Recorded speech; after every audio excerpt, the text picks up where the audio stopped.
Assalamualaikum warahmatullahi wabarakatuh.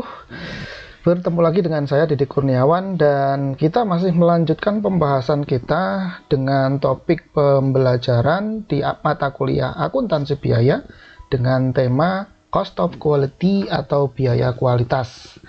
Kali ini kita masuk di video materi bagian atau part yang kelima. Di part yang kelima ini kita akan membahas mengenai rework atau produk yang diperbaiki atau dikerjakan ulang agar supaya menjadi produk yang normal, produk yang bagus dan bisa dijual kepada konsumen. Di video materi part sebelumnya, part kedua, kemudian 3 dan 4, di part kedua kita sudah membahas mengenai scrap.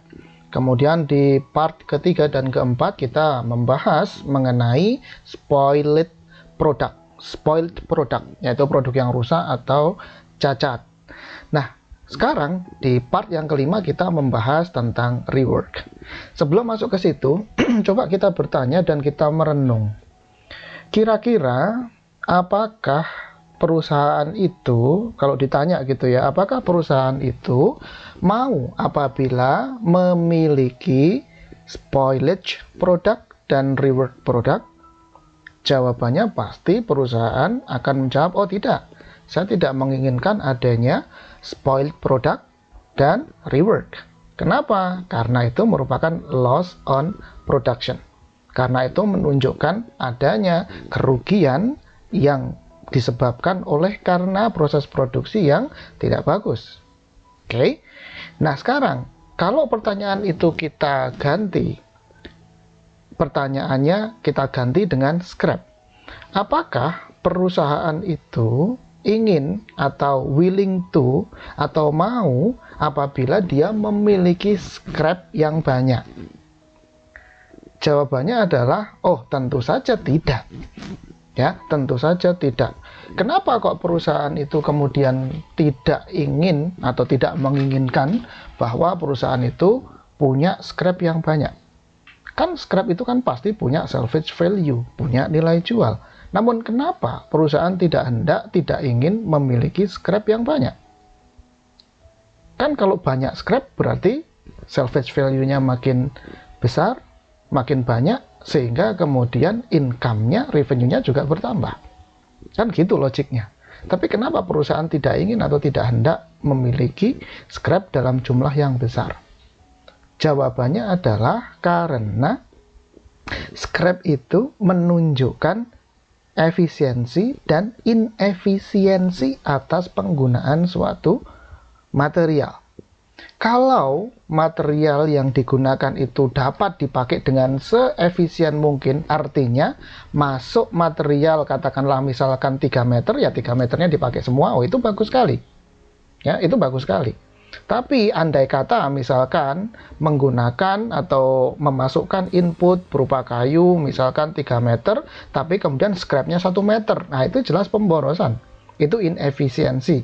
Walaupun misal kayu material sisa yang 1 meter itu bisa dijual sebagai scrap, tapi tetap itu perusahaan tidak mau menginginkan itu. Ya, jadi sudah kita bahas bahwa yang merupakan loss on production itu hanyalah rework dan spoilage, hanya produk yang rusak atau cacat dan produk yang rusak tapi bisa diperbaiki lagi yang disebut sebagai rework. Kalau scrap itu tidak menunjukkan loss on production. Oke ya, tapi tetap perusahaan tidak mau dong kalau dia tuh punya banyak-banyak scrap, nggak mau. Kalau bisa ya, semestinya kalau bisa ya udahlah, itu nol aja lah scrapnya. Sama juga misalkan perusahaan konveksi, dia nggak pengen dong banyak-banyak punya kain perca, ngapain? Kalau bisa ada kain dengan ukuran 10 meter bisa digunakan untuk menghasilkan 5 piece baju tanpa sisa kain perca, oh itu bagus sekali. Itu proses produksinya sangat efisien. Lah kalau kain yang dipakai 10 meter ternyata kemudian bajunya atau pakaian yang dihasilkan itu katakanlah misalkan cuma 4 piece, nah itu misalkan katakanlah 2 meter sisa kain sisa itu, nah itu namanya nggak efisien. Walaupun 2 meter sisa kain itu bisa dijual sebagai scrap, punya nilai jual atau salvage value. Namun perusahaan nggak menginginkan itu. Oke ya. Nah, itu pertanyaan yang mendasar yang mestinya perlu kita renungkan. Bahwa kalau spoilage dan rework itu nanti akan menunjukkan loss on production. Sementara kalau scrap itu dia tidak menunjukkan loss on production. Tapi kalau itu digunakan sebagai ukuran atau indikator untuk menentukan efisiensi penggunaan material, it's okay, itu bisa. Oke ya. Nah, sekarang kita masuk ke pembahasan mengenai rework. Sebelum lebih jauh kita membahas mengenai accounting for rework product, maka kita perlu terlebih dahulu mencermati, menjelaskan dengan rinci, melihat, mengobservasi apa sih karakteristik dan ciri-ciri serta definisi dari yang namanya rework. Ya, rework. Oke. Jadi rework, kalau kita terjemahkan secara bebas ke dalam bahasa Indonesia, rework itu artinya pengerjaan ulang, dikerjakan kembali.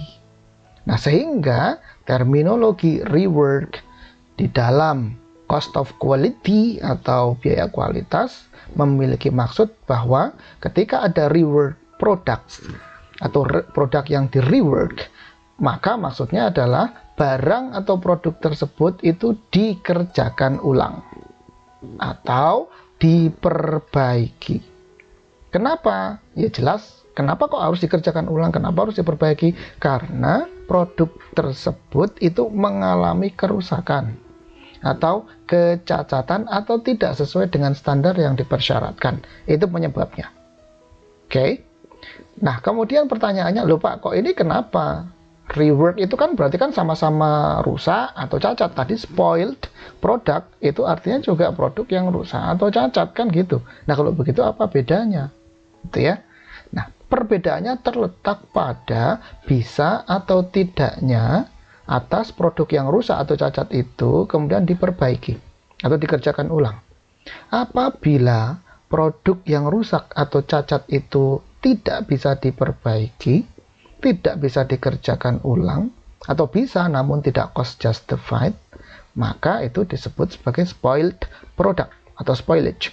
Sementara kalau kemudian produk yang rusak atau cacat itu bisa diperbaiki, bisa dikerjakan ulang, bisa dipulihkan untuk menjadi produk normal atau good product, maka itulah yang dimaksud atau disebut dengan rework product. Ya, jadi kita tahu sekarang perbedaan antara spoiled product dengan rework product adalah terletak pada bisa atau tidaknya diperbaiki atau dipulihkan untuk menjadi normal produk. Kalau spoiled product nggak bisa dipulihkan menjadi normal produk dan selamanya tidak akan pernah menjadi normal produk. Sementara kalau rework product itu bisa dipulihkan, bisa diperbaiki dalam rangka untuk menjadi normal produk, good product kembali. Oke.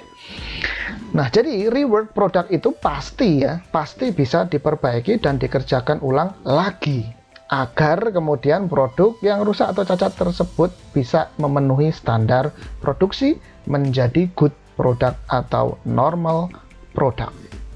Oke ya, itu perbedaan mendasar dari spoiled product dan rework product. Oke, nah sekarang kita lanjutkan. Kalau produk yang rusak atau cacat itu bisa diperbaiki kemudian menjadi normal produk, itu artinya produk yang rusak tersebut akan menjadi finished goods. Dan finished goods itu layak dan bisa serta memang akan dijual kepada konsumen. Karena ini sudah sesuai dengan standar yang dipersyaratkan, bukan lagi memiliki label sebagai produk cacat atau produk rusak. Paham ya? Jadi rework product itu bukan produk rusak, produk cacat, bukan. Memang pada awalnya rework itu merupakan produk yang cacat atau produk yang rusak, namun kemudian bisa dipulihkan untuk kembali menjadi normal produk, good product yang sejajar dengan produk normal yang lainnya untuk berikutnya dijual kepada konsumen. Jadi tidak ada masalah, derajatnya setara. Tetap ini menjadi produk yang berkualitas. Ya, beda dengan yang spoiled product. Kalau spoiled product itu bisa dikatakan produknya produk gagal, produk cacat, produk rusak, produk yang tidak berkualitas. Paham ya sampai di sini ya? Oke. Jadi rework product pada akhirnya pasti akan menjadi finished goods, menjadi normal product. Nah, kalau begitu sekarang perbedaannya lebih lanjut antara spoiled product dengan rework product adalah terletak pada jika spoiled product itu dia pasti kan tidak memerlukan adanya proses untuk perbaikan atau pengerjaan ulang. Sementara untuk rework product pasti membutuhkan proses perbaikan atau pengerjaan ulang. Bedanya di situ. Kalau terkait dengan manufacturing cost atau biaya produksi yang sudah diserap oleh produk yang rusak tersebut, sama saja. Spoiled product sudah menyerap biaya produksi, DMDL dan FOH. Rework product sampai dengan titik tertentu itu juga sudah menyerap biaya produksi, DMDL dan FOH. Hanya saja bedanya adalah kalau spoiled product tidak ada biaya untuk perbaikan, sementara kalau rework product pasti ada biaya untuk perbaikan atau memulihkan menjadi normal product. Oke, itu titik perbedaannya. Oke, paham ya? Sehingga kemudian biaya perbaikan atau pengerjaan ulang yang ada di rework product itu pasti akan selalu bersifat cost justified. Sementara kalau spoiled product itu kalau mau diperbaiki atau dipulihkan, nah biaya perbaikan atau pemulihannya itu pasti tidak cost justified. Oke, paham ya sampai di sini ya? Oke, dari situ maka fokus kita ketika kita membahas rework adalah terletak pada biaya yang dikeluarkan sehubungan dengan perbaikan atau action untuk memulihkan produk yang cacat atau rusak tersebut. Karena proses untuk memulihkan atau memperbaiki produk yang rusak atau cacat itu pasti membutuhkan biaya, pasti memerlukan biaya. Nggak mungkin kok kemudian gratisan, nggak mungkin. Logik dasarnya aja simpelnya adalah, oh ada aktivitas untuk memperbaiki, untuk mengerjakan ulang. At least ada tukang, ada pegawai, ada karyawan yang mengerjakan ulang atau memperbaiki. Nah karyawan tersebut kan nggak gratisan. At least paling tidak pasti ada biaya direct labor cost. Kan logikanya begitu. Oke ya. Nah maka sekarang kita arahkan fokus kita kepada biaya untuk memperbaiki atau mengerjakan ulang tersebut. Apa itu biaya perbaikan atau pengerjaan ulang? Ya, apa itu biaya perbaikan atau pengerjaan ulang? Jadi ini ada produk. Nah, produknya itu rusak, tapi bisa diperbaiki. Oke. Maka untuk memperbaiki agar supaya kemudian produknya itu menjadi produk yang bagus, normal produk, maka otomatis ada tukang yang memperbaiki. Kemudian kalau to some extent dibutuhkan material lagi, ya materialnya ditambahi, ada DM. Kemudian kalau kemudian membutuhkan bahan baku penolong, membutuhkan listrik, membutuhkan mesin lagi, nah tentu saja ada FOH-nya. Ya, ada FOH-nya. Oh, kalau begitu dalam rangka untuk memulihkan kondisi produk yang rusak atau cacat agar menjadi FG tadi, maka dibutuhkan biaya produksi, kan gitu simpulannya. Biaya produksi berarti ada DM, DL, dan FOH. Oke. Nah, berarti dalam rangka untuk memulihkan atau melakukan rework tadi, oh ada tambahan biaya produksi atau manufacturing cost. Ada tambahan biaya DM, DL, dan FOH. Pak, apakah biaya untuk dalam rangka melakukan rework itu pasti ketiga-tiganya DM, DL, dan FOH pasti ada? Jawabannya adalah tidak. Ya, tidak kemudian ketiga-tiganya harus ada, enggak. At least minimal ada satu komponen biaya produksi yang ditambahkan sehubungan dengan aktivitas untuk melakukan rework. Kan simpelnya adalah bahasa gampangnya seperti tadi yang sudah saya contohkan. Kalau ada aktivitas perbaikan, pengerjaan ulang, berarti ada tukang karyawan yang memperbaiki atau mengerjakan ulang. dan mereka dibayar. Berarti ada direct labor cost, at least pasti ada direct labor cost. Ada biaya yang dikeluarkan, biaya produksi yang dikeluarkan dalam rangka untuk me-rework, menjadikan produknya itu normal kembali sebagai FG yang bisa untuk dijual kepada konsumen. Oke ya. Nah, berarti kita sampai pada kesimpulan bahwa karena perbaikan atau proses pengerjaan ulang tersebut itu pasti memerlukan biaya produksi, maka inilah yang akan menjadi fokus untuk accounting treatment di rework product. Saya ulang, karena proses perbaikan atau pengerjaan ulang atas produk yang rusak atau cacat itu, yang rework product tadi itu butuh biaya produksi, maka yang menjadi fokus utama dalam hal accounting treatment untuk rework product itu adalah biaya produksi yang dikeluarkan dalam rangka untuk me-rework. Berbeda tentunya dengan spoiled product ya. Kalau spoiled product itu fokus accounting treatmentnya adalah pada biaya produksi yang sudah dikeluarkan dan tertanam di dalam produk yang rusak atau cacat tersebut. Kalau rework fokusnya bukan biaya produksi yang sudah tertanam, melainkan pada biaya produksi yang digunakan untuk me-rework, untuk memperbaiki atau memulihkan kondisi produk rusak. Nah, Pak, kalau dipikir-pikir kenapa bisa seperti itu, Pak? Nah, itu yang produk yang di-rework, yang diperbaiki itu kan berarti sudah ada biaya produksi atau DM, DL, dan FOH yang tertanam di situ, Pak. Kenapa itu tidak diungkit-ungkit? Kenapa itu tidak dijadikan fokus? Ya, tidak dijadikan fokus untuk rework produk. Jawabannya adalah, ini kan nanti produk yang rusak atau cacat yang rework ini tadi, rework produk ini tadi, kan pasti akan menjadi FG. Paham ya? Taruhlah misalkan awalnya berupa raw material ini. Raw material diolah sedemikian rupa sehingga kemudian sampai dengan titik percentage of completion-nya 80%, ternyata produknya diinspeksi mengalami kerusakan.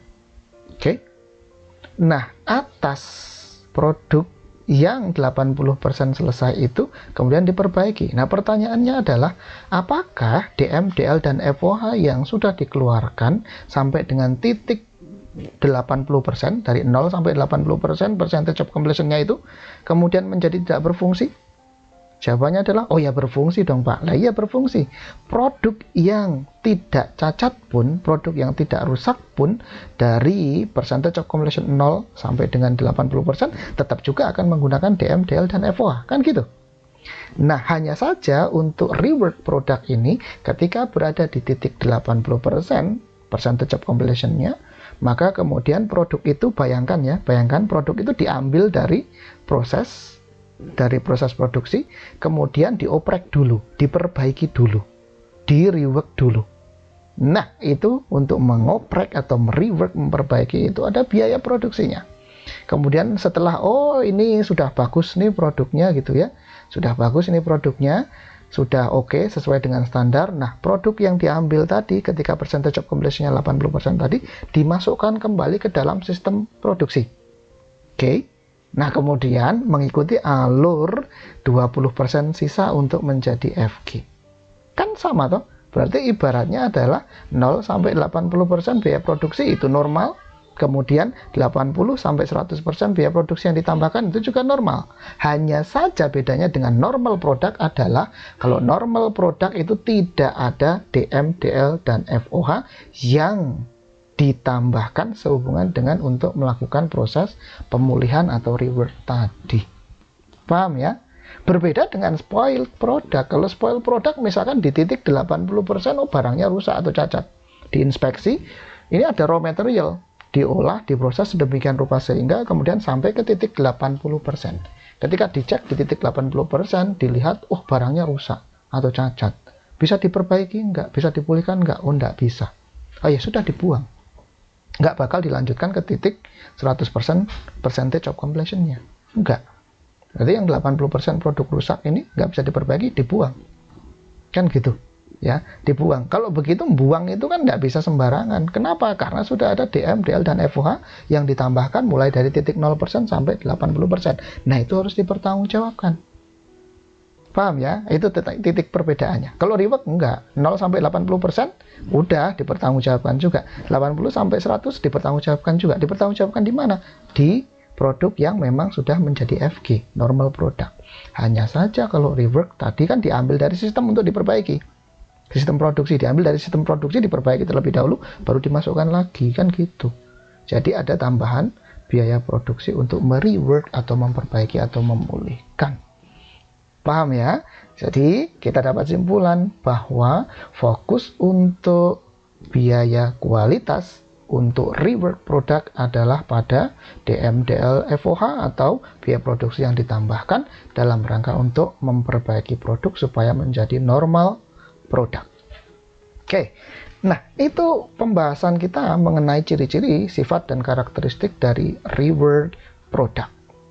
Nah, berikutnya, sekarang kita masuk kepada bagaimanakah perlakuan akuntansi atau accounting treatment untuk produk yang rusak atau cacat tapi bisa diperbaiki, bisa dipulihkan. Oke ya, kita sekarang masuk ke accounting treatment untuk rework produknya. Sekali lagi, kita perlu pahami bahwa tadi fokus atas rework produk itu terletak pada DM, DL, dan FOH atau biaya produksi yang ditambahkan dalam rangka untuk memulihkan atau merework produk.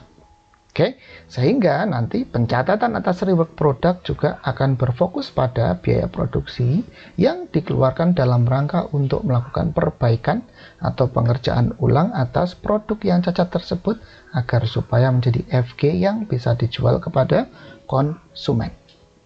Oke, sama dengan accounting treatment untuk spoiled product, bahwa ini nanti kita bisa kombinasikan dengan apakah perusahaannya itu menerapkan sistem job costing ataukah menggunakan proses costing. Ya, selalu kan begitu. Terkait dengan pengakumulasian dan pembebanan biaya produksi ke final product, perusahaan kan bisa memilih. Sebenarnya bukan pilihan ya, ini tergantung kepada sifat dari proses produksinya. Ada perusahaan yang menggunakan job costing, ada yang menggunakan proses costing. Demikian pula job costing dan proses costing bisa kita kombinasikan dengan ketika ada kasus barang yang diproduksi itu membutuhkan rework, sehingga ada rework in atau rework under job costing system, dan nanti juga ada rework under process costing system. Kita bahas satu persatu. Rework produk dalam job costing system terlebih dahulu yang kita bahas. Sebagaimana kita sudah bahas, kita kombinasikan pembahasan antara job costing dengan spoiled product, maka kita harus lihat terlebih dahulu kerusakan atau kecacatan atas produk tersebut itu yang menyebabkan siapa. Kenapa kita perlu mengidentifikasi siapa penyebab atau pihak mana yang menjadi penyebab atas kerusakan atau kecacatan produk itu? Karena nanti akan berkaitan dengan tanggung jawab atas biaya produksinya. Ya, kan yang menjadi penyebab atau yang menyebabkan kerusakan, adanya kerusakan atau kecacatan itu, itulah mereka yang harus bertanggung jawab. Kalau yang bukan menjadi pihak penyebab kerusakan atau kecacatan, ya jangan dimintai pertanggungjawaban. Kan gitu. Oke ya, sehingga under job costing system kita perlu lihat dulu. Ada nanti rework yang kesalahan atau kecacatannya itu disebabkan oleh pihak eksternal. Ada juga yang adanya rework produk karena kesalahannya, kecacatannya disebabkan oleh pihak internal. Oke, kita bahas satu persatu. Yang pertama adalah rework product yang disebabkan oleh pihak eksternal, atau sehingga disebut rework product disebabkan oleh external failure. Dan yang dimaksud dengan external failure di sini adalah konsumen. Ya, sekali lagi, yang dimaksud dengan external failure di sini adalah konsumen. Sehingga kalau ada rework produk disebabkan oleh karena external failure, maka kita dapat simpulkan bahwa kerusakan atau kecacatan atas produknya tersebut disebabkan oleh pihak eksternal, yaitu konsumen atau pelanggan. Oke ya, dapat dipahami itu ya. Loh Pak, logikanya bagaimana Pak? Kok tiba-tiba kok konsumen itu bisa menjadi penyebab adanya produk yang rusak atau cacat dan bisa dipulihkan kembali? Kok bisa begitu Pak? Nah, jawabannya adalah ya bisa saja. Sebenarnya kecacatan atau kerusakan yang disebabkan oleh pihak eksternal atau oleh konsumen, contoh simpelnya, contoh mudahnya, misalkan saja gitu ya, produknya sudah katakanlah misal 80% jadi, percentage of completion-nya 80%. Kemudian si konsumen datang ke perusahaan produsen, setelah dilihat-lihat, loh ini kok ukir-ukirannya jelek, katakanlah demikian. Kemudian si konsumen bilang, oh saya mau ubah ininya deh, ukir-ukirannya atau polanya gitu, atau bentuknya ini jangan lurus deh, agak melengkung-melengkung gitu misalkan. Nah, produk yang sudah 80% selesai itu bisa, kalau mau diubah bentuknya bisa. Oke, kalau mau diubah bentuknya bisa. Tapi perusahaannya bilang, yo kalau kami mengubah bentuknya ini, desainnya ini, ya maka kami harus ada biaya tambahan, harus melakukan perbaikan atau pengerjaan ulang. Nah, kemudian konsumennya bilang, oh enggak apa-apa lah, saya tambah. Karena memang ini saya yang minta untuk diubah desainnya. Nah, itu contoh dari kerusakan. Sebenarnya bukan rusak ya, kerusakan atau kecacatan, atau lebih tepatnya adalah ketidaksesuaian dengan standar yang dipersyaratkan oleh si konsumen, tetapi yang menjadi penyebabnya adalah si konsumen itu sendiri. Sehingga rework-nya nanti disebut sebagai rework yang disebabkan oleh external failure. Nah, kalau sekarang rework-nya ini disebabkan oleh konsumen atau external failure, maka pastinya yang akan bertanggung jawab adalah si konsumen tersebut. Sehingga nanti, kan kalau kita bahas rework tadi adalah fokus kita berada pada biaya produksi yang dikeluarkan dalam rangka untuk merework. Maka biaya produksinya itu menjadi tanggungannya siapa? Menjadi tanggung jawabnya siapa? Jawabannya pasti gampang, tanggung jawabnya si konsumen, karena konsumenlah yang menjadi penyebab atas ketidaksesuaian produk tersebut terhadap standar yang dipersyaratkan, kan gitu. Ya, sehingga biaya produksi untuk merework sepenuhnya akan ditanggung seluruhnya oleh si konsumen yang memesan barang tersebut. Karena ini under job costing based on order, kan gitu. Nah, jadi seluruhnya 100% biaya produksi untuk merework akan menjadi tanggungannya si konsumen, dan perusahaan sama sekali tidak akan ikut andil dalam menanggung biaya produksi dalam rangka untuk merework. Enggak, perusahaan sama sekali tidak akan ikut menanggung beban atas biaya produksi. Enggak akan ya, sepenuhnya 100% ditanggung oleh konsumen karena external failure. Nah, kalau begitu nanti ya, biaya produksi DM, DL, dan FOH untuk merework produk tersebut nanti akan dibebankan atau ditambahkan pada komponen biaya produksi atas job atau produk yang bersangkutan. Jadi bahasa gampangnya, misal normal produk mulai dari raw material 0% itu percentage of completion-nya sampai berubah menjadi FG 100% percentage of completion-nya, taruhlah misalkan biaya produksi normalnya adalah misal 1 juta. Kemudian di titik 80% tadi seperti contoh yang sudah saya sampaikan tadi, di titik 80% diambil, dikeluarkan dari sistem produksi, kemudian di rework dulu, di repair dulu, kemudian dikembalikan lagi. Proses untuk merepair itu ternyata membutuhkan biaya untuk merework sebanyak katakanlah 200.000. Maka total biaya produksi yang akan dibebankan atau di-charge-kan ke konsumen bukan 1 juta, melainkan 1.200.000, yaitu 1 juta itu proses produksi normal jika tidak ada kecacatan, yang 200.000-nya itu ditambah dengan biaya untuk merework. Maksudnya seperti itu. Pak, kalau dari 0% sampai 100% itu produknya normal-normal aja, Pak, nggak ada kecacatan yang membutuhkan rework, bagaimana, Pak? Ya itu namanya normal produk, nggak ada masalah itu. Itu berarti tidak ada bahasan terkait dengan biaya kualitas atau cost of quality, nggak ada di situ kalau 0% sampai 100%-nya itu semuanya produknya normal. Nggak, itu tidak ada isu terkait dengan cost of quality kalau itu. Paham ya sampai di sini ya? Oke. Nah, terkait dengan rework, maka nanti tidak akan ada terminologi yang namanya salvage value. Lupa. Kenapa, Pak? Kok dalam rework tidak ada terminologi salvage value, tidak ada nilai sisa yang bisa dijual kembali gitu. Kenapa? Ya karena produknya semuanya menjadi FG atau menjadi normal produk. Kalau salvage value itu kan artinya nilai jual sisa atas barang yang tidak normal, tidak dijual dalam proses bisnis normal. Scrap punya salvage value karena memang dia tidak dijual dalam proses bisnis normal. Paham ya? Kemudian lupa, kok spoiled product kok juga punya salvage value? Iya, karena spoiled product tidak dijual dalam proses bisnis normal. Seperti tadi, ya sudah saya sampaikan bahwa tidak ada perusahaan yang tujuan dari proses bisnisnya adalah untuk menghasilkan scrap. Nggak ada. Bahasa gampangnya adalah misal, tidak ada tujuan dari perusahaan konveksi, tujuannya adalah untuk menghasilkan kain perca. Nggak ada. Kan gitu. Ya.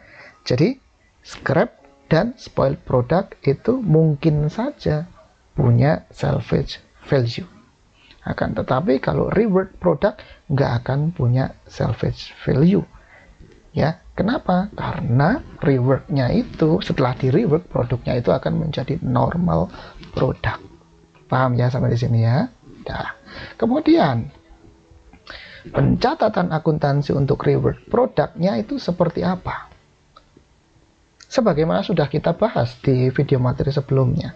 Terkait dengan pencatatan akuntansi ini jangan pernah sekali-kali dihafal. Nggak ada hafalan di sini. Jurnal untuk spoiled product, rework product, itu jangan pernah sekali-kali dihafal. Cara untuk tidak menghafalnya adalah ya tinggal kita pahami kronologis urutan transaksi yang ada di perusahaan. Oke ya, jadi jangan pernah dihafal. Oke.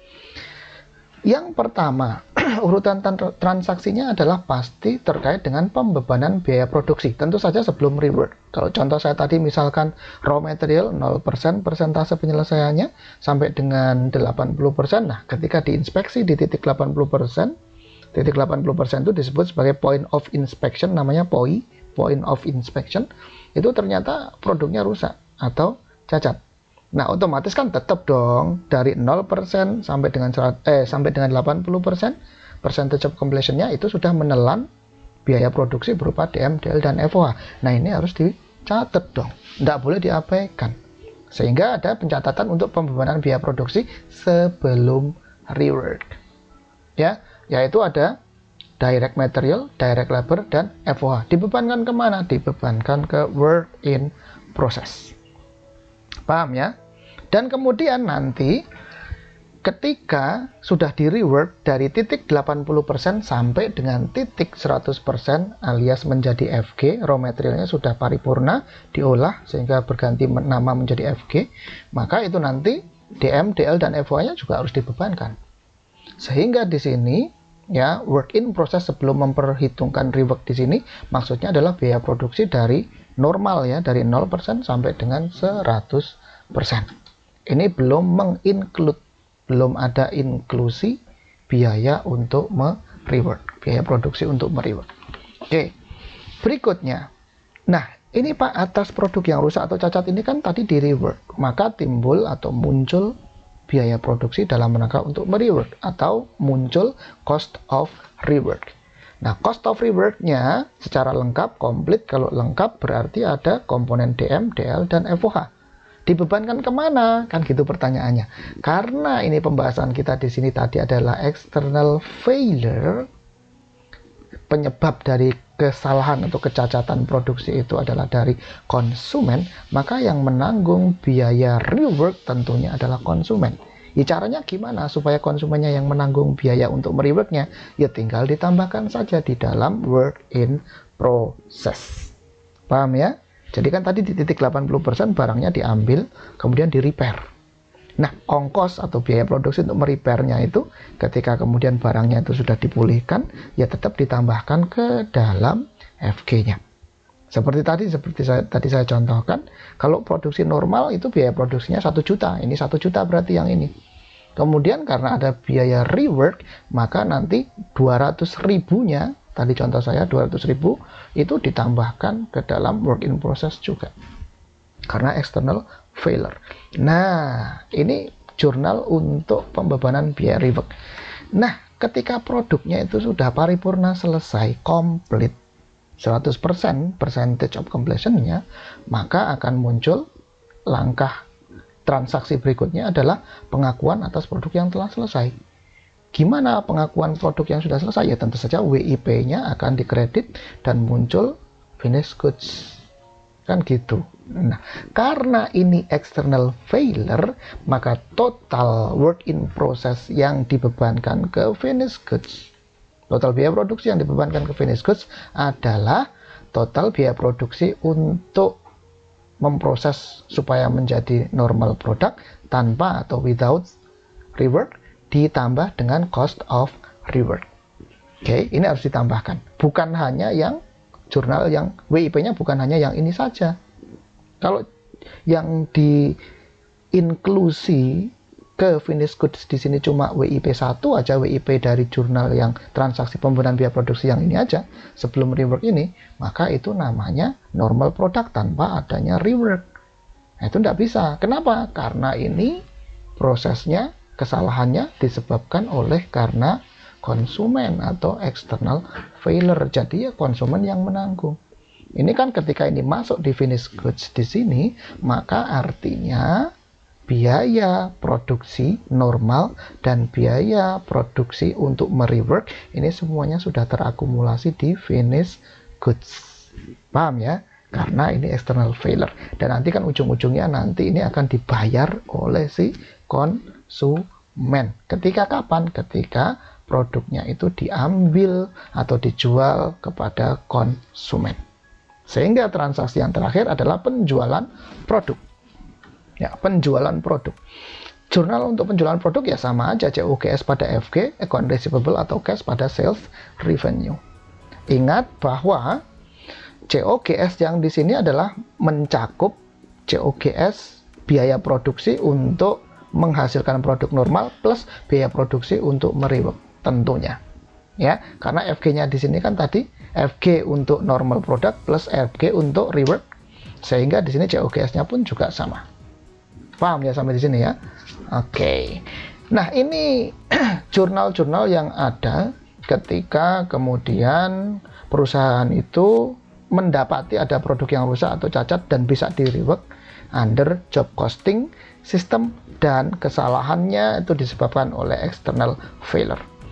Berikutnya kita lihat contohnya. Ya, kita lihat contoh aplikasi dari rework yang disebabkan oleh external failure. If the rework is caused by the customer, the cost of rework is just to the job and ideally is recovered through an increased sales price. Nah, ini untuk menegaskan bahwa kalau penyebab kerusakan itu adalah customer atau external failure, maka biaya atas reworknya akan dibebankan kepada konsumen atau menjadi tanggung jawabnya si konsumen atau pelanggan. To illustrate, assume that Heavy Load Fabricator Incorporation manufactures 200 custom design trailers as job 901. Jadi ada perusahaan namanya Heavy Load Fabricators, dia ada memproduksi atau membuat produk barang under name of job 901.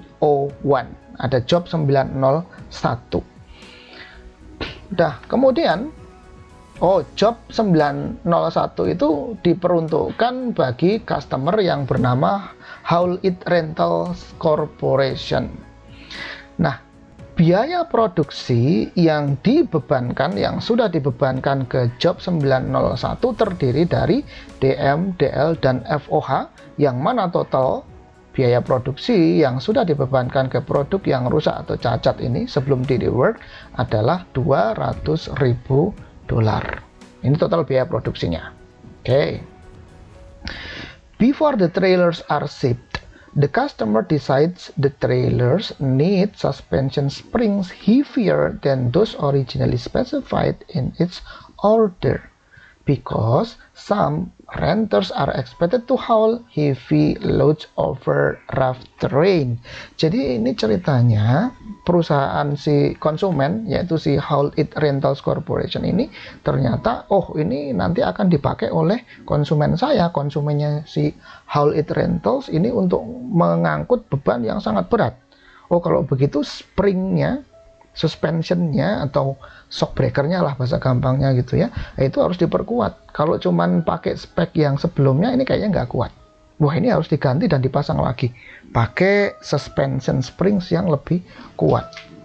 Nah, kalau begitu gimana dong? Kalau begitu ya ini kan sudah jadi nih barangnya, ya ini berarti shock breaker atau suspension springsnya harus dilepas, dicopot, kemudian diganti dengan part suspension springs yang lebih bisa untuk menopang beban yang sangat berat.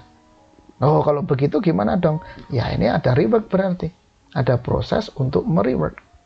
Apa saja? Pasti ada DM, DL, dan FOH. Ya, jadi nanti DM-nya akan ada tambahan DM, kan gitu. Kemudian itu tadi tukang yang mencopot dan kemudian memasang kembali, itu diupah. Kemudian ada biaya, misalkan biaya pengelasan, biaya pemotongan, ada skrup yang kecil-kecil, nah itu ada FOH-nya pasti. Oke ya. Nah, for each trailer, the heavier springs cost $40 and take 0.5 hour to install.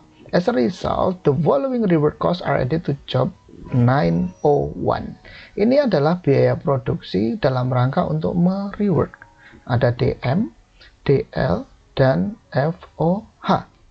Oke, ada DM, DL, dan FOH. Total biaya untuk merework, total cost of reworknya adalah $13.000. Oke. Nah, ini jurnalnya, tapi nggak usah kita perhatikan. Nah, dari sini maka sekarang kita bisa mencatat, menjurnal secara akuntansi atas kondisi yang ada di Heavy Load Fabricator Incorporation. Oke, nggak usah diperhatikan yang di jurnal yang disajikan oleh Pak Carter di bawah ini, nggak usah. Kita nggak usah menghafal. Sehingga accounting treatmentnya adalah, yang pertama tentu saja adalah jurnal dalam rangka untuk pembebanan biaya produksi sebelum rework. Yang mana? Tentu saja yang ini. Kan gitu. Sehingga jurnalnya adalah debitnya pada work in process 200.000. Kemudian raw material, salary payable, FO applied. Pasti ini adalah direct material. Ini adalah direct labor cost. Nah, yang ini adalah biaya overhead. Dan ingat bahwasanya overheadnya di sini pasti FOH applied. Lupa tahunya dari mana bahwa ini adalah FOH applied. Nah, perhatikan di sini. Di sini kan udah ada kata-kata applied factory overhead. Itu jelas ini FOH applied. Dan ingat bahwasanya yang dibebankan ke produk itu adalah FOH applied, bukan FOH control. Oke, ini transaksi yang pertama, pembebanan biaya produksi. Kemudian berikutnya adalah transaksi kedua, tentunya adalah penambahan biaya produksi dalam rangka untuk merework. Karena ini external failure, maka akan dibebankan ke produk, dibebankan ke konsumen. Biaya produksi, ya berarti DM, DL, dan FOH. Oh, berarti yang mana? Oh, berarti yang ini. Yang totalnya 13.000 ini. Maka work in process-nya bertambah 13.000 yang terdiri dari DM, raw material di kredit 8.000, kemudian DL, salary payable, berupa salary payable 1.000 di kredit, asumsinya ini belum dibayar ya. Kemudian ada FOH applied sebesar 4.000. 4.000 dari mana? Dari $40 per jam dikalikan 100 jam. Sama dengan 4.000. Oke ya. Nah, inti dari jurnal atas biaya kualitas untuk rework itu sebenarnya yang ini, hanya yang ini saja. Ini adalah jurnal inti dari rework produk. Oke ya, dan yang harus kita pahami, karena ini disebabkan karena external failure, maka jelas di sini akan menjadi penambah finished goods, menambah biaya produk. Maka di sini akan ada WIP, debitnya WIP. Oke, kita lanjut ke transaksi berikutnya, yaitu pengakuan atas produk yang telah selesai diolah. Oke, produk yang telah selesai diolah, maka WIP akan dikredit, debitnya finished goods. Nah, perhatikan bahwa finished goods-nya di sini adalah terdiri dari biaya untuk normal produk, untuk memproses produksi secara normal 200.000. Karena ini external failure menjadi tanggungnya konsumen, maka ditambah dengan 13.000. Sehingga WIP yang dikredit 213.000 menjadi produk jadi atau finished goods 213.000 di debit. Paham ya sampai sini ya? Oke. Terus berikutnya adalah ketika barang ini, transaksi yang terakhir keempat, ketika barang ini diambil oleh si pemesan atau konsumen, maka akan terjadi transaksi berupa transfer of ownership, yaitu ada transaksi penjualan produk. Penjualan produk ya COGS pada FG, account receivable atau cash pada sales, kan gitu jurnalnya. Ya, Pak, ini perpetual atau perpetual inventory system atau periodic inventory system. Ini jelas kalau tidak ada keterangan apapun pasti perpetual, sehingga COGS pada FG dan account receivable atau cash pada sales. COGS-nya jelas 213.000 nih. 213.000. FG-nya berkurang di kredit 213.000. Kemudian account receivable pada sales-nya yang menunjukkan adanya revenue bagi perusahaan adalah sebesar 319.500, yaitu 150%, karena ini kan markup-nya, ini perhatikan markup-nya adalah 150%. Dijual 150% dari cost-nya. Sehingga 150% dikalikan 213.000 sama dengan 319.500.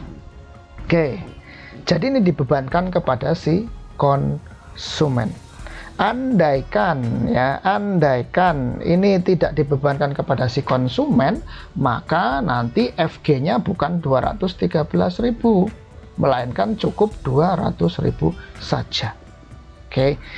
Loh Pak, taunya dari mana ini kok dibebankan kepada konsumen? Nah ini kan ikut konsumennya ikut nambah ini bebannya.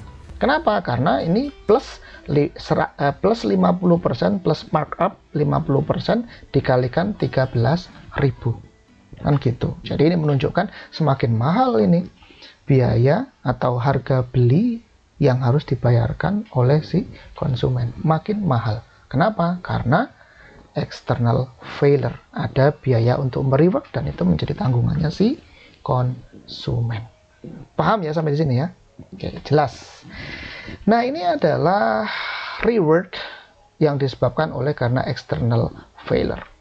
Nah, sekarang berikutnya kita lanjutkan bagaimana kalau reworknya itu disebabkan oleh karena internal failure. Oke, kita lihat sekarang. Kita ganti topiknya menjadi rework product yang disebabkan oleh karena internal failure.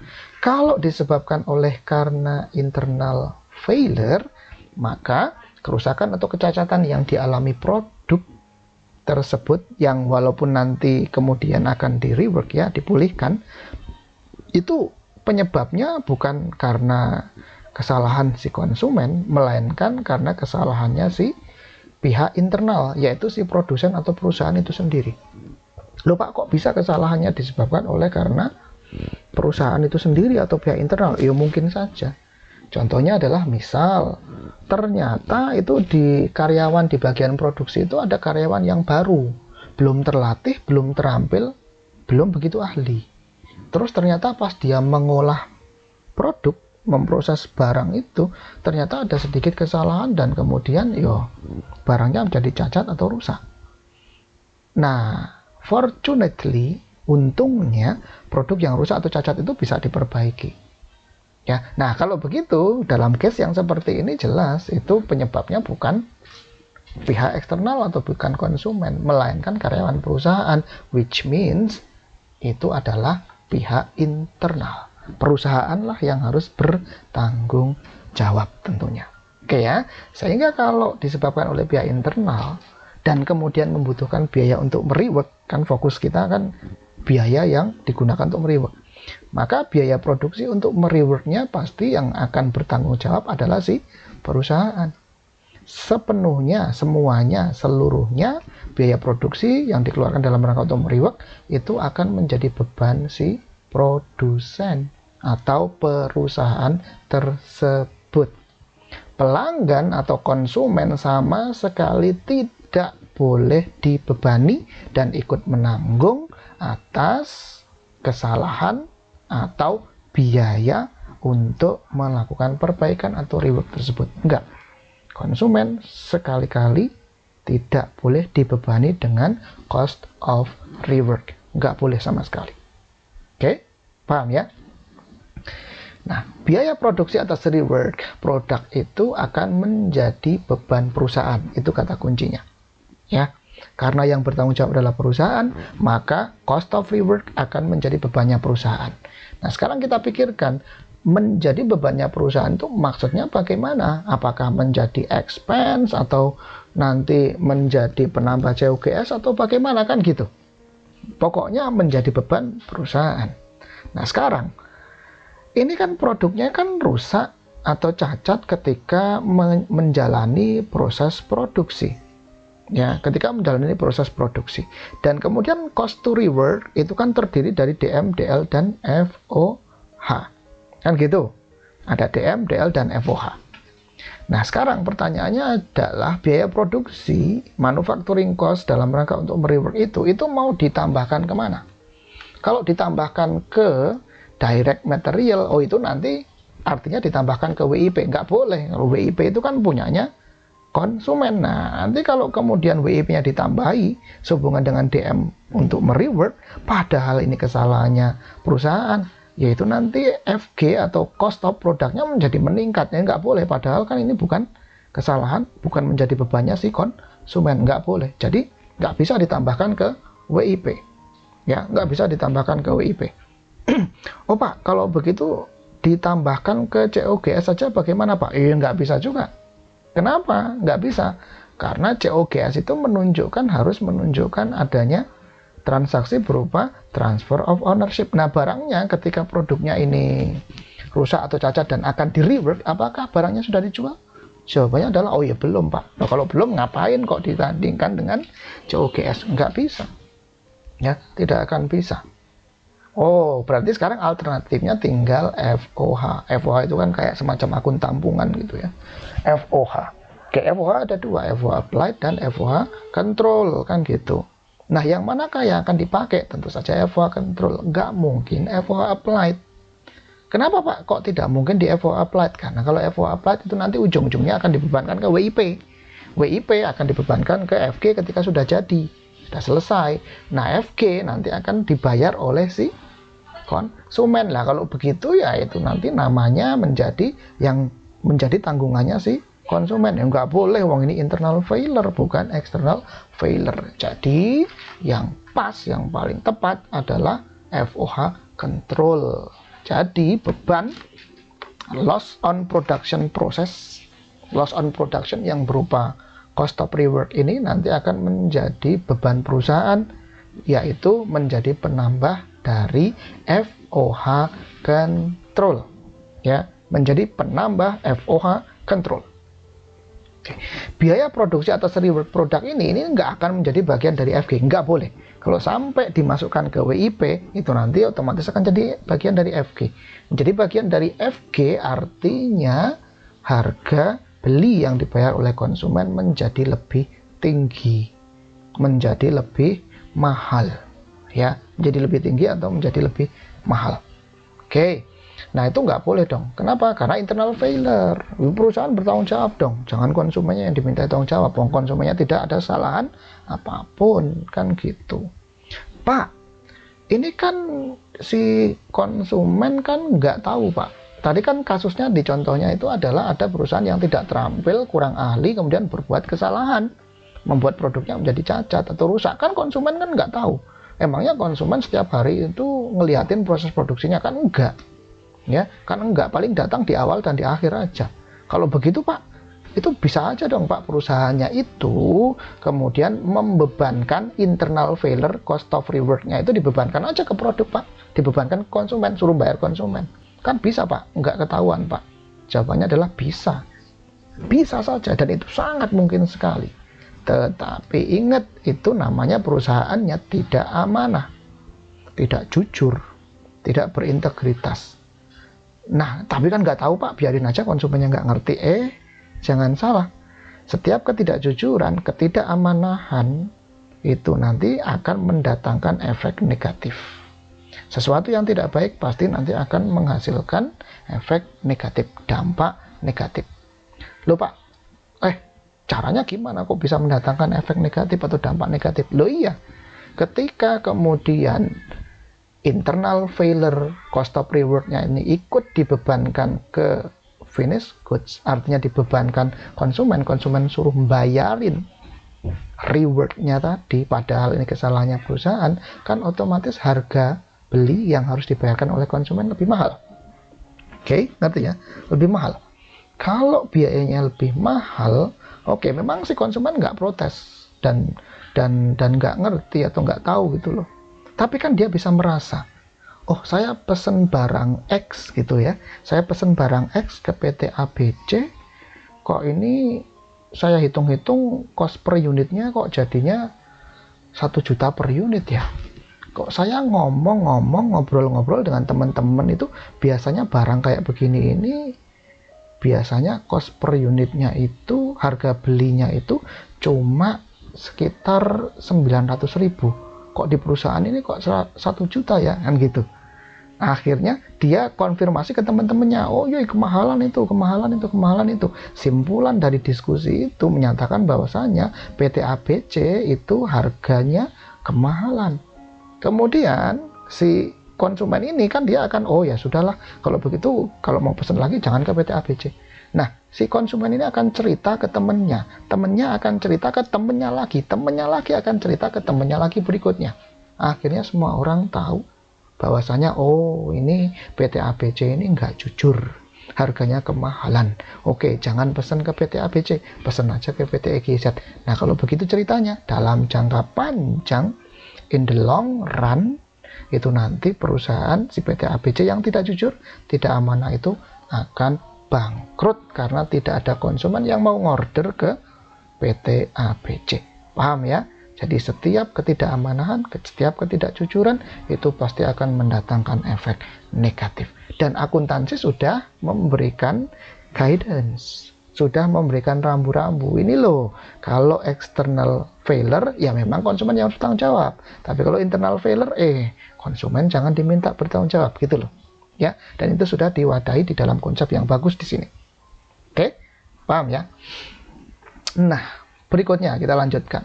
Sama dengan yang di external failure tadi ya, bahwa untuk rework itu pasti tidak ada terminologi salvage value. Kenapa? Karena produknya itu adalah produk normal, bukan produk cacat, bukan produk rusak. Ya, kalau produk rusak atau cacat itu adanya di spoiled product. Nah, itu ada spoiled goods inventory kalau dia punya salvage value. Tapi rework nggak akan pernah ada salvage value-nya. Oke, sekarang kita lanjut ke bagaimanakah pencatatan secara akuntansi untuk rework produk. Sekali lagi jangan dihafal, kita cukup merunut kronologi dari transaksi yang ada di perusahaan manufaktur ini sehubungan dengan rework. Yang pertama tentu saja adalah pembebanan biaya produksi sebelum rework, sebelum ada memperhitungkan biaya untuk merework ya. Jelas di sini ada DM, DL, dan FOH dibebankan ke work in process. Sehingga work in prosesnya di debit. Berikutnya, transaksi berikutnya adalah pembebanan biaya untuk merework atau cost of rework. Nah, yang ini adalah inti dari pembahasan atas rework product. Jurnal untuk pembahasan rework product. Oke, rework biaya untuk merework itu tadi kan terdiri dari DM, DL, dan FOH. Berarti kreditnya ada raw material, salary payable atau cash, dan ada FOH applied. Nah, debitnya apa, Pak? Debitnya adalah FOH control. Kenapa FOH control? Karena ini disebabkan oleh internal failure. Di contoh saya tadi disebabkan oleh karena adanya karyawan yang tidak ahli, tidak cakap, ceroboh, berbuat kesalahan. Yang artinya itu perusahaan yang harus bertanggung jawab. Jadi di sini debitnya adalah FOH control bertambah sebesar cost of rework yang dipakai atau digunakan untuk memulihkan produk yang rusak tersebut. Paham ya? Oke. Berikutnya, transaksi berikutnya adalah transaksi untuk mencatat pengakuan atas produk yang telah selesai diolah. Ya. Pengakuan atas produk yang telah selesai diolah, sehingga WIP akan berubah menjadi FG, muncul produk jadi FG, sehingga FG-nya di debit, WIP-nya di kredit. Nah, sekarang yang menjadi pertanyaan adalah berapakah besarnya FG yang akan dibebankan kepada konsumen, yang mana ini di sini ini ada di sisi debit. Tentu saja FG yang akan dibebankan kepada konsumen adalah hanya sejumlah FG untuk menghasilkan biaya produksi untuk menghasilkan normal produk. Artinya WIP yang dikredit di sini hanya sejumlah biaya produksi yang di sini tanpa memperhitungkan adanya atau tanpa menambahi atau tanpa ditambahi dengan adanya cost of rework. Biaya produksi dalam rangka untuk merework enggak boleh ditambahkan di WIP di sini. Sehingga WIP-nya cuma satu, yaitu berasal dari pembebanan biaya produksi untuk yang proses produksi normal tanpa adanya rework. Berbeda dengan yang atas tadi, ketika disebabkan oleh karena external failure, maka WIP-nya yang di sini berasal dari WIP untuk normal proses ditambah dengan biaya produksi untuk melakukan rework. Jadi lebih besar. Oke. Nah, karena ini internal failure, maka ya WIP-nya ya sebatas WIP dalam rangka untuk menghasilkan normal produk, tidak ditambahi dengan cost of rework. Paham ya sampai di sini ya? Sehingga FG-nya adalah sebatas WIP untuk menghasilkan normal produk. Transaksi yang terakhir berikutnya adalah penjualan produk. Nah, penjualan produk ini tentu saja ya penjualan atas produk yang kemudian produknya itu diambil oleh konsumen. Yang mana? Ya yang ini. Jurnal penjualan kan simple aja, COGS pada FG, account receivable pada sales revenue.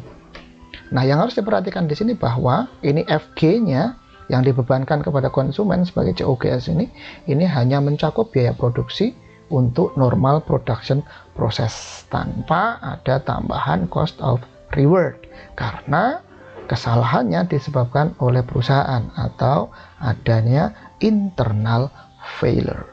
Paham ya sampai di sini ya? Oke. Nah, sekarang kita lihat contoh realnya. Contoh real yang diberikan oleh Pak Carter. Nah, kasusnya masih sama dengan yang sebelumnya tadi. Perusahaan yang tadi. Assume the fact and figures of the heavy load fabricators, yang tadi perusahaannya heavy load fabricators tadi, yang membuat apa tadi? Alat berat ya, yang membuat alat berat tadi. Except the reason for the rework is because a manufacturing employee requisitioned the wrong springs when the trailers were initially assembled. Nah, ini sekarang kasusnya diganti. Kalau yang tadi itu kan karena perubahan permintaan spek dari si konsumen untuk mengganti shock breaker gitu ya, untuk mengganti shock breaker. Nah, yang ini sekarang ini ada kesalahan. Ternyata ada karyawan yang salah masang shock breaker, bahasa gampang yang gitu. Ya, suspension springnya dipasang oleh si karyawan salah, keliru. Sehingga setelah dilihat, waduh, ini salah ini pemasangannya, sehingga tidak sesuai dengan spek. Nah, kalau begitu bagaimana? Ya berarti itu harus di rework, harus diperbaiki gitu. assuming the rework costs are the same as those in the preceding example, the journal entry to record the rework is as follows. Oke, ini nggak usah kita perhatikan. Ini ceritanya jadi data biaya untuk mereworknya masih sama seperti yang sebelumnya.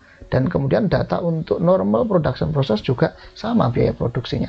Maka kita akan melakukan counting treatment, kita akan jurnal. Yang pertama pembebanan biaya produksi ya sama yang di atas tadi, yang ketika external failure ya sama juga ya, totalnya adalah 200.000 ya, totalnya 200.000 biaya produksi untuk normal production process ya, sama juga ketika kemudian internal failure karena datanya sama ya, ini pembebanan untuk normal production process ini akan dibebankan kepada konsumen. Ini nggak ngaruh ya, ini nggak ngaruh adanya rework atau tidak, yang nggak ngaruh ini karena normal production process. Sehingga WIP di debit 200.000, kemudian DM raw material di kredit 100.000, direct labor salary payable karena belum dibayar di kredit 20.000, dan FOA applied-nya 80.000. Transaksi pertama. Transaksi kedua adalah pembebanan biaya rework. Reworknya tadi totalnya adalah 13.000. Oke, berarti ada DM yang dipakai 8.000, kemudian upah tenaga kerja langsung 1.000, dan ada biaya lain-lain overhead pabrik sebesar 4.000. Dan ingat bahwa karena kesalahannya itu disebabkan oleh internal failure, si karyawan yang salah masang suspension spring tadi, maka kemudian itu internal failure dan yang harus bertanggung jawab adalah perusahaan. Sehingga FOH control-nya akan bertambah di debit sebesar 13.000 atas total cost of rework untuk job 901. Paham ya sampai di sini ya? Ini transaksi yang kedua. Jadi perbedaannya dengan yang external failure adalah hanya terletak di sini. Ya, hanya terletak di sini saja. Jadi kalau external failure itu di sisi debitnya di sini WIP dibebankan ke konsumen, kalau internal failure sisi debitnya di sini FOH control karena menjadi beban bagi si produsen atau perusahaan.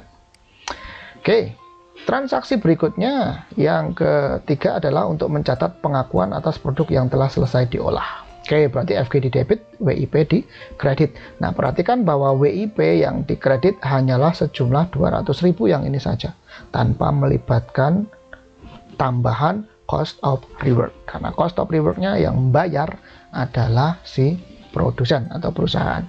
Sehingga FG pada WIP sebesar 200.000 saja, bukan 213.000 sebagaimana kalau yang atas tadi disebabkan oleh karena external failure.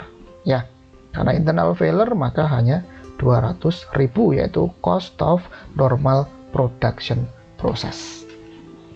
Nah, kemudian ketika produknya itu mengalami transfer of ownership atau dengan kata lain dijual itu produknya, ya berarti ya COGS pada FG-nya itu cuma 200.000 saja, bukan 213.000. Account receivable pada sales yang merupakan revenue bagi perusahaan adalah 150% dikalikan 200.000 sama dengan 300.000. Oke, sampai di sini selesai. Loh Pak, kalau kita bandingkan kok ternyata lebih mudah ya Pak rework ketimbang spoiled product. Ya, lebih mudah.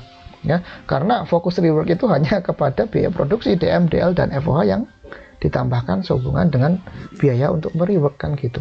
Kalau si spoiled products itu kan yang diurusi, yang difokusin itu adalah manufacturing cost atau biaya produksi yang sudah tertanam atau dibebankan ke produk yang rusak. Nah, itu lebih rumit. Kenapa? Nah, itu merupakan loss of production yang kemudian di situ bisa saja itu nanti produk yang rusak atau cacat itu bisa memiliki salvage value. Sementara kalau rework kan nggak ada salvage value-nya. Kenapa? Karena ini semuanya good product, semuanya normal product pada akhirnya.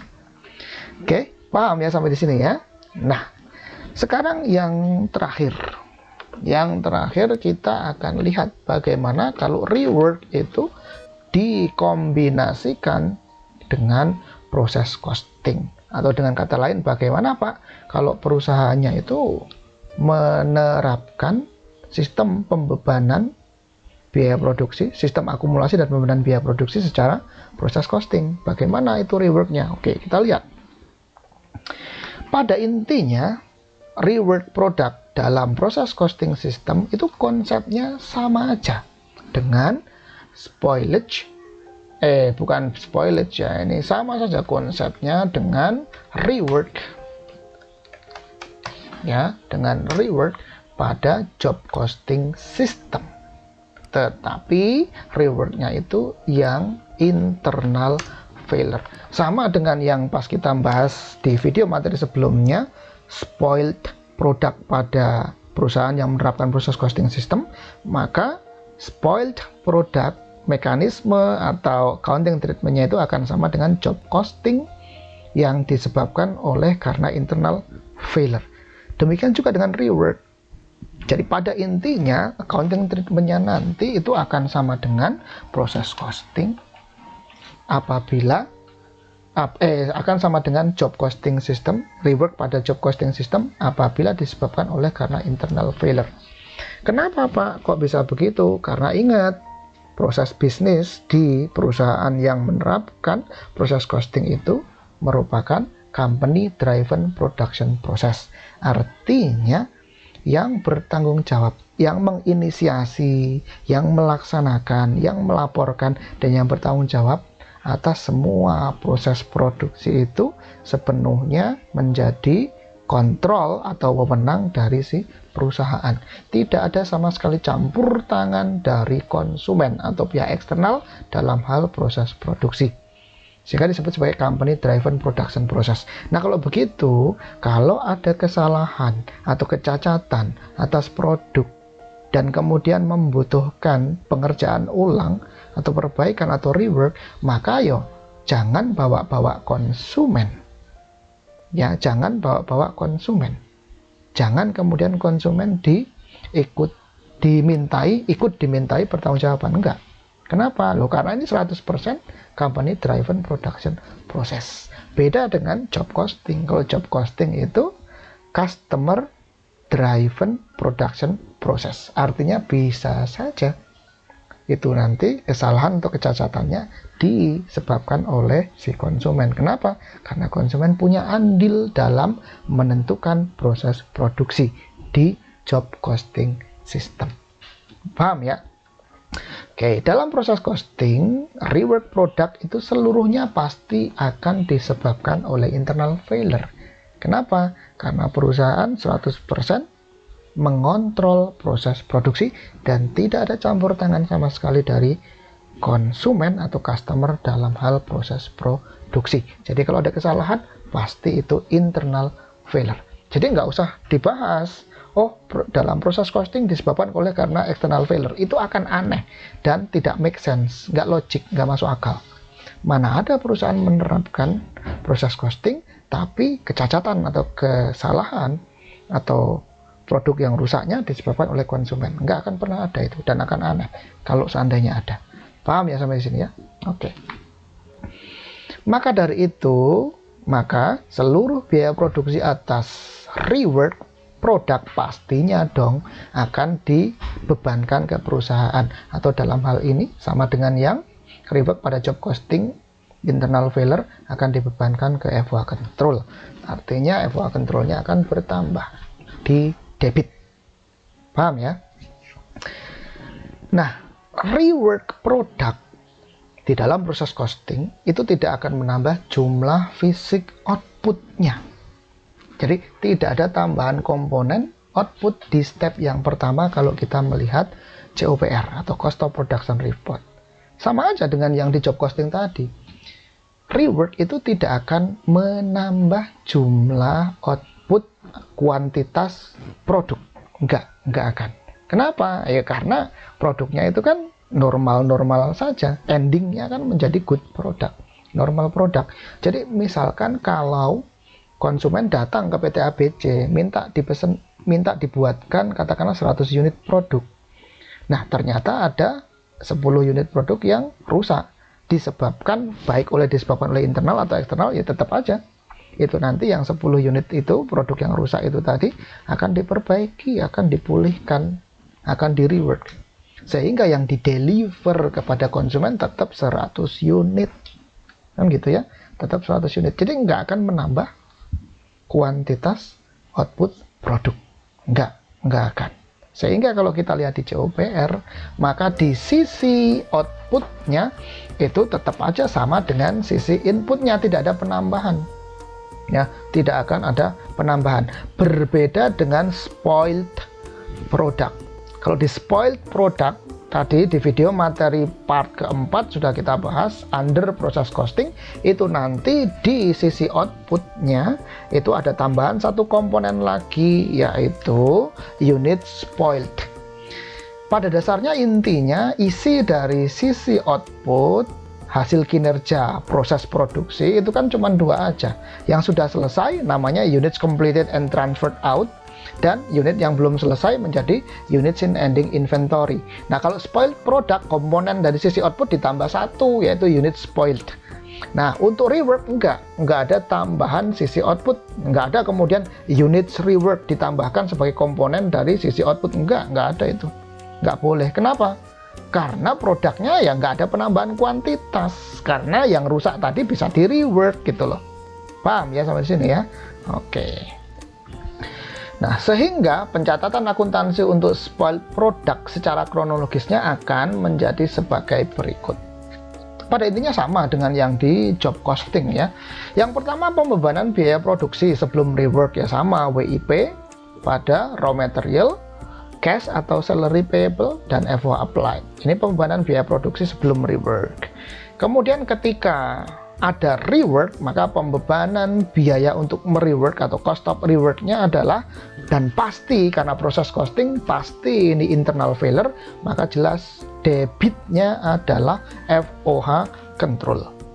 Nah, main issue-nya kan di sini ya, karena internal failure under proses costing pasti internal failure, maka sisi debit atas cost of reworknya, pencatatan cost of reworknya, sisi debitnya pasti FOH control.